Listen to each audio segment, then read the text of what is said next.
E aí, fera, beleza? Professor Otoshi de História.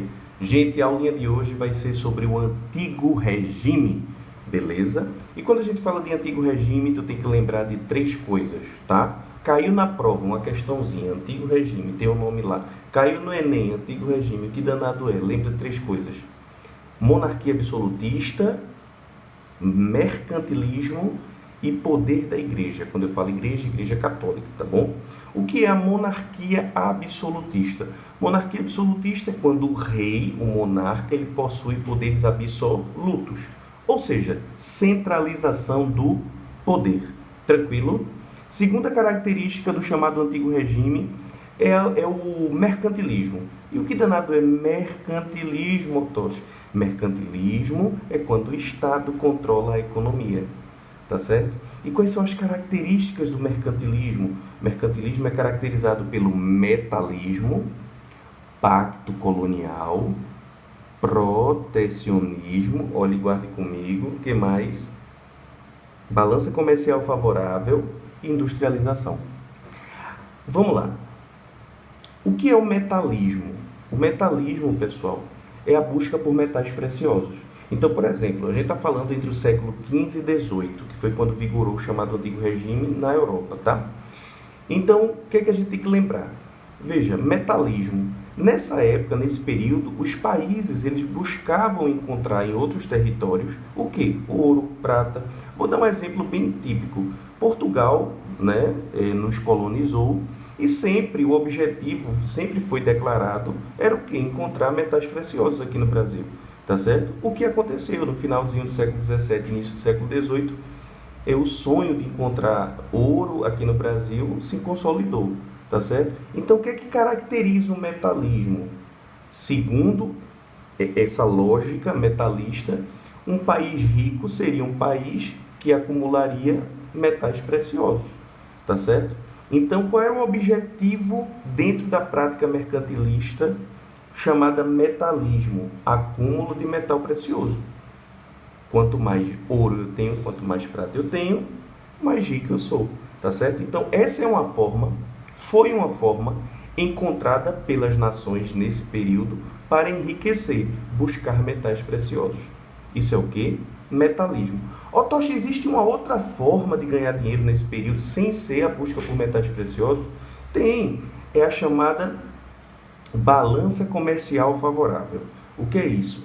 Um país, para enriquecer, para ganhar dinheiro, ele tem que vender mais e comprar menos. Traduzindo, ele tem que exportar mais, ou seja, vender para fora, e tem que importar menos, comprar menos.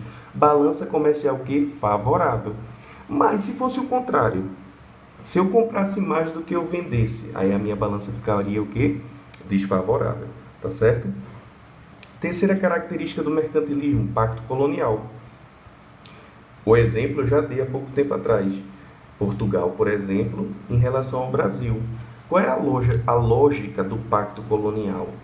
Tudo que era produzido na colônia só poderia ser vendido para quem? Para Portugal. E tudo que a colônia precisava, ela precisava comprar de um único país. Quem seria? Portugal. Então, pacto colonial ou monopólio comercial, tá certo? É a terceira característica do mercantilismo. Aí você diz assim, ô Otoshi, vê só, no caso do Brasil, em relação a Portugal, a gente só podia comprar e só podia vender para Portugal. Você não tinha o comércio aberto para outras nações, tá certo? É isso que caracteriza o pacto colonial. Então, a metrópole, ela explora a colônia. Beleza? Quarta característica e quarto ponto do chamado mercantilismo, um incentivo à industrialização. É uma outra forma de ganhar dinheiro, investir em indústrias. Tranquilo? E um último ponto, uma última característica do mercantilismo, eu tenho chamado protecionismo. O protecionismo vem de proteção, proteger. Proteger o que? A nossa economia. Então, o que é o protecionismo? Vou dar um exemplo aqui. Eu quero que o povo compre o meu produto e não o produto que vem de fora. O que é que eu faço? Aumento o imposto do produto que vem de fora. Se eu aumento o imposto sobre o produto importado, o preço do produto importado sobe, forçando o povo a comprar o meu produto. tá certo? E não mais o produto estrangeiro. Então, isso que eu fiz foi uma medida protecionista, uma medida de proteção à economia. Eu aumentei o imposto sobre o produto importado. Tranquilo? Então, vamos recapitular comigo. Absolutismo monárquico, rei com poderes absolutos, centralização do poder. Mercantilismo é quando o Estado interfere na economia, é quando o Estado ele controla a economia. E aí tem 5 maneiras aí dos países europeus entre o século XV e XVIII, no chamado Antigo Regime, deles ganharem dinheiro e controlarem essa economia. Primeiro poderia ser com o acúmulo de metais preciosos, ouro, prata, metalismo. Poderia ser por meio da balança comercial favorável, eu vendo mais e compro menos. Pode ser por meio de uma medida protecionista, aumentando o imposto sobre produto importado? Pode. Pode ser por meio da industrialização? Pode. Ou pode ser por meio, por exemplo, do pacto colonial, tranquilo?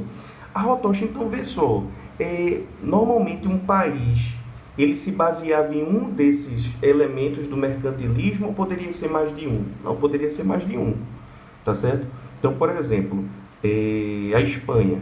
A Espanha colonizou muitos países aqui da América do Sul, tá certo? Então, ó, quando coloniza, eu já tenho a primeira característica do mercantilismo referente ao quê? Pacto colonial. Então, a Espanha ganhou dinheiro por meio do pacto colonial, mas também ganhou dinheiro explorando as minas de ouro, de prata lá da Bolívia, do México e tal. Então, eu tenho um metalismo também presente aí. Tranquilo? Em relação aqui, ó, Portugal, Brasil, qual foi dessas alternativas aí, dessas práticas mercantilistas que Portugal utilizou para ganhar dinheiro? Reflete aí, pensa. Certo, o pacto colonial, perfeito, né? Nós fomos colônia de Portugal, então show de bola. O metalismo também, né? No finalzinho do século XVII, início do século XVIII, tranquilo? Então vocês conseguem perceber isso? Pronto. Então, basicamente, essa é a ideia de mercantilismo, tá bom? E, por último e não menos importante, a terceira característica do chamado Antigo Regime é o poder da Igreja. A Igreja Católica, pessoal, é a intolerância que se tinha em relação a tudo aquilo que não era católico, tá certo? Então, veja, esse é o tripé, tá bom? Que vai manter o chamado Antigo Regime. Eu tenho um rei absoluto, eu tenho um Estado interferindo na economia e eu tenho a Igreja dominando no campo da religião, a Igreja Católica, tranquilo? Cristianismo. Pois bem, sabendo disso e entendendo isso, agora a gente vai falar dos chamados teóricos do absolutismo. Otoshi, quem eram os teóricos do absolutismo? Foram pessoas que escreveram obras para justificar o poder que o rei tinha, tá certo? Veja que coisa interessante. Olha, eu sou monarca absoluto, eu mando em tudo, o poder está totalmente na minha mão. Veja, isso saía da boca do rei, todo mundo entendia isso, mas existiam homens que escreviam obras para justificar o porquê o poder era acumulado na mão daquele monarca, tá certo? O mais famoso dos teóricos absolutistas, de todo mundo aqui já ouviu falar, foi o Nicolau Maquiavel.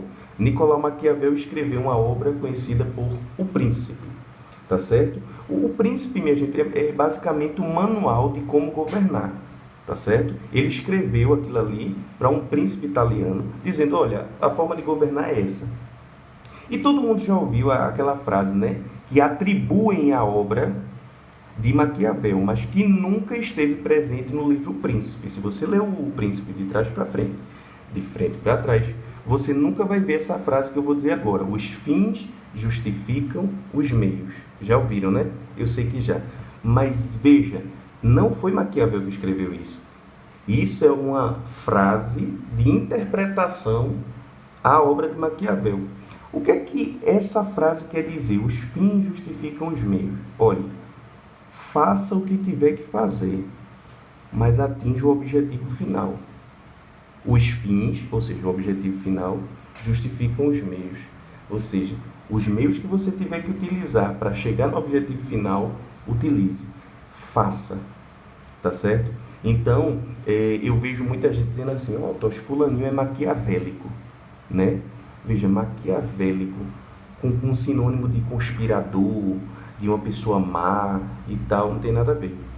É extremamente equivocado você associar Maquiavel a uma figura má, nada disso, tá certo? Maquiavel, ele é considerado aí um dos pais das ciências políticas, tá certo? E ele basicamente vai dar dicas e vai ensinar o príncipe italiano, ó, é assim que tu deve governar, tá certo? E faça o que tiver que fazer. Se tiver que mentir, minta, se tiver que matar, mate, mas mantenha o seu poder. O Maquiavel é um dos teóricos do absolutismo, ou seja, ele escreveu uma obra para tentar justificar o poder do rei. Uma dupla agora que eu vou destacar é o Jean Bodin e o Jacques Bossuet. Esses dois aqui, eles vão defender a teoria do direito divino. Guarda essa informação. Teoria do direito divino. Eles vão defender nas obras deles que o rei, ele está ali no poder por vontade de Deus, tá certo? Por vontade de Deus. E que o homem, ou seja, a sociedade, o público, não deve questionar o seu rei, porque se o homem questionar o rei, é como se ele estivesse questionando Deus, tá certo? Então ele justifica o poder absoluto do rei, dizendo que é algo que vem lá dos céus, que é divino, que não deve ser questionado, que aquele que questiona o poder de Deus está cometendo um pecado, tá certo? Então ele diz que é por vontade de Deus. Então veja que aí tem a questão religiosa no tocante. Vamos embora. Outro teórico do absolutismo é o famoso Thomas Hobbes, autor do livro Leviatã. Leviatã é um monstro, tal, e esse monstro seria o Estado, tá? Na concepção de Hobbes, o homem é o lobo do próprio homem. Frase do livro dele: o homem é o lobo do próprio homem. O que é que a gente pode interpretar dessa frase aí do Hobbes? Gente, segundo Hobbes, o homem nasce mal por natureza, tá certo? E quando ele diz, ó, o homem é o lobo do próprio homem, ele diz, ó, que o homem é capaz de fazer qualquer mal para outro, para poder se sair por cima, tá certo? Para que seus objetivos sejam alcançados. Então, antes eu do que ele. Então, se eu tiver que acabar com o outro, eu vou fazer. E aí, o que é que ele defende?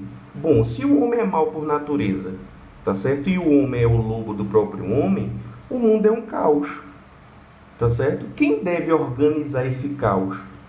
O Estado, o governante. Então, como é que seria o esquema? As pessoas abririam mão da sua liberdade em prol de quem? Do Estado, para que o Estado pudesse organizar a sociedade, que estaria no verdadeiro caos, ok? Então, o Estado ele é visto aí como o salvador, como aquele que vai chegar e vai organizar essa sociedade caótica em que o homem é lobo do próprio homem, tá certo? Então, Hobbes, ele é tido como um teórico contratualista, porque ele defende o quê? Que deve haver um contrato social entre o povo e o seu governante. Olha, a gente abre mão da nossa liberdade para que você organize a sociedade e toque o barco para frente, tá certo? Então, o que foi que a gente viu na aula de hoje, pessoal? Que o antigo regime é caracterizado pela monarquia absolutista, pelo mercantilismo e pelo poder da igreja. Falamos também dos chamados teóricos do absolutismo, Nicolau Maquiavel, Jean Bodin, Jacques Bossuet, que defende a teoria do direito divino, e, por último, e não menos importante, o Thomas Hobbes, autor do Leviatã, tá certo? Que defende aquela máxima que o homem é o lobo do próprio homem. Tranquilo? Gente, isso que eu acabei de descrever para vocês é o que vai caracterizar a Europa do século XV ao século XVIII. É o chamado Antigo Regime. Beleza, pessoal? Espero que tenham gostado. Quem gostou, deixa o likezinho no vídeo, se inscreve no canal, indica esse vídeo para o teu amigo que está fazendo vestibular, vai fazer Enem, tá certo? E próxima semana tem mais vídeo, tem mais coisa boa, tem mais história para a gente estudar, tá bom? Beijo para as meninas, abraço para os rapazes e até a próxima. Tchau, tchau.